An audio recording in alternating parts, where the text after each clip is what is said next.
Hello everyone, it's been a while since I've been able to do a video, so got some time here, so hopefully I'll be able to do quite a bit of videos here. Um, I have right here the 1988 Cobra Imp. Thankfully it's still very well complete.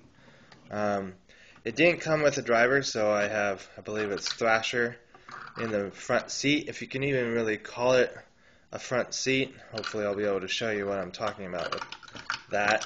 They have a molded kind of seat in there.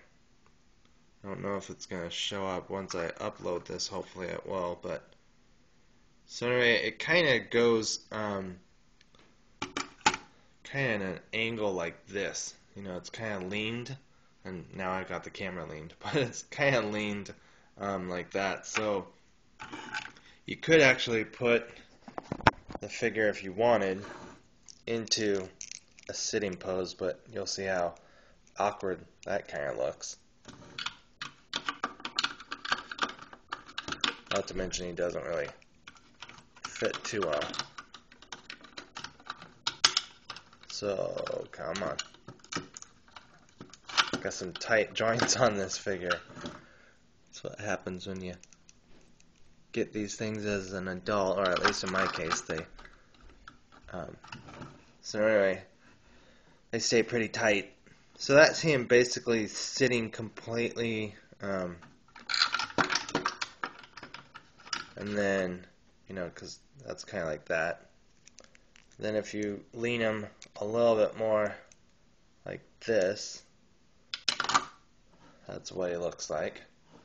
But I believe in both the commercial and even the box art, even though it has kind of like a seated seat in there, he's just meant to stand up. But it is very awkward. So I don't really get what they were trying to do with that. They should have just given a flat surface, you know, instead of a leaning surface, just a flat surface inside so he could just stand up. I guess you could call this a joystick right here in the front. You know, but his hand doesn't really fit on it. And then there's a peg on the side here that his hand would be able to hold on to.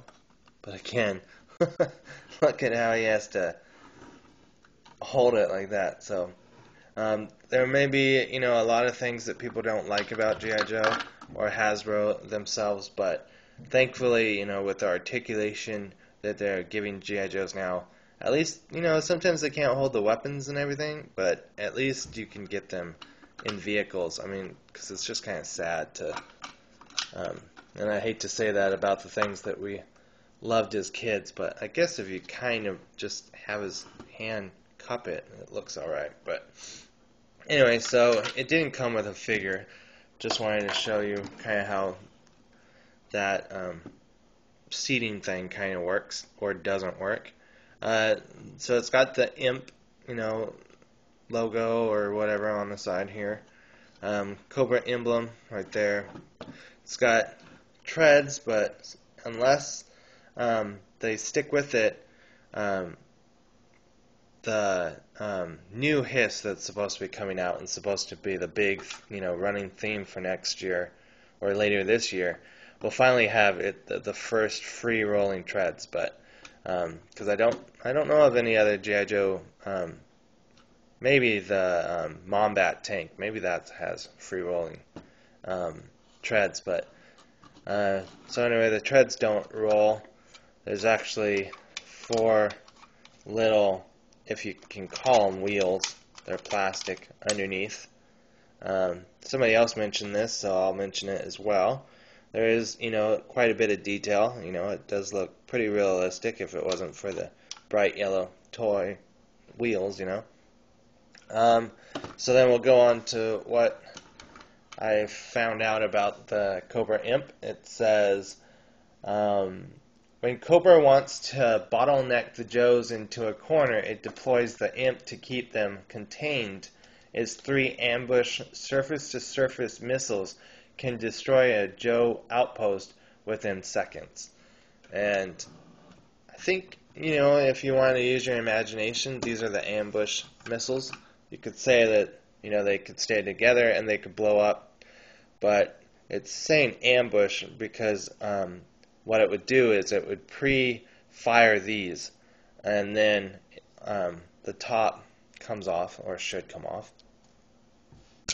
There we go. Quite a bit of a tug there. And when you take off the top, try and get those back, you've got all these little mines that should fall off, but again, so with a little bit of help, they fall off. Let's see, as long as I didn't lose any, there's 1, 2, 3, 4, 5, 6, 7, 8. 8 of them. So they would pre-fire this, and this would land mines, and then the vehicles would drive over them and get surprised. So anyway, it says it has a rotating laser gun, which is that right there. It says sturdy construction. I definitely agree with that. Then it says track treads, but we already talked about those. They have 3 removable ambush missiles. There are 3 of them, 1, 2, and 3, which I think looks cool, rather than just having 2. Then it says posable missile rack, and that's one thing I'll say is thankfully it does have sturdy play to it, but even then, before I was doing this, getting ready to do this video, I was making sure I knew how to take the thing up and down, and at least it was. It might not be now, but it was rather tight. So you want to hear that clicking sound. But see, here it is in the lower position, and with a little bit of tugging, I'm having to do that. But maybe, it's good that they made it kind of a ratchet joint, is what I would say, is because over time I could see maybe these eventually wearing down, and then it wouldn't stay up. So I'm going to basically say right now, at least until it breaks on me, is that even though it is a struggle to take it up, you would rather have it do that than be loose and keep falling over. So I think that's pretty much all I can really say about it. We just want to make sure you got more views of it. Oh, that's one thing I almost forgot. So there are 2 pegs here, but as we all know, make sure your figures are not standing on this when you fire these. Nothing's going to happen, but for a realistic, no one's going to survive being behind 3 of these things. So, yeah, I think that's pretty much it. Alright, so there's a video for the 1988 Cobra Imp. I will see you all there. Bye.